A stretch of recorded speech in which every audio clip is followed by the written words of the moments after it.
Hi friends, welcome to cine family 2. ప్రముఖ star మా ఛానల్లో ఒకప్పుడు ప్రసారమైన ఫ్యామిలీ ఎంటర్టైనర్ సీరియల్ నువ్వు నేను ప్రేమ. నువ్వు నేను ప్రేమ ప్రేక్షకులను బాగా అలరిస్తూ మంచి సక్సెస్ను అందుకుంది. నువ్వు నేను ప్రేమ సీరియల్ హీరో స్వామినాథన్ అనంతరామన్. స్వామినాథన్ ఈ సీరియల్లో విక్రమాదిత్య క్యారెక్టర్లో నటించి తెలుగులో తన మొదటి సీరియల్తోనే మంచి సక్సెస్ను పాపులారిటీని తెచ్చుకున్నారు.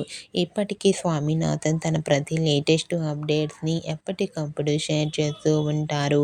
అయితే రీసెంట్గా 100 most popular actor of the year 2024లో Nuvvu Nenu Prema serial hero Swaminathan Anantharaman rank 3గా నిలిచారు. ఆ న్యూస్ తెలుసుకున్న వారంతా స్వామినాథన్కి కంగ్రాచ్యులేషన్స్ అని కామెంట్ రూపంలో తెలియజేస్తున్నారు. అయితే ఈ వీడియో మీకు నచ్చినట్లయితే మీ అభిప్రాయాన్ని మీ కామెంట్ రూపంలో తెలియజేస్తూ లైక్ చేయండి, షేర్ చేయండి. మరిన్ని ఇంట్రెస్టింగ్ అండ్ లేటెస్ట్ అప్డేట్స్ కోసం మా సినీ ఫ్యామిలీ 2 ఛానల్ని సబ్స్క్రైబ్ చేసుకోండి.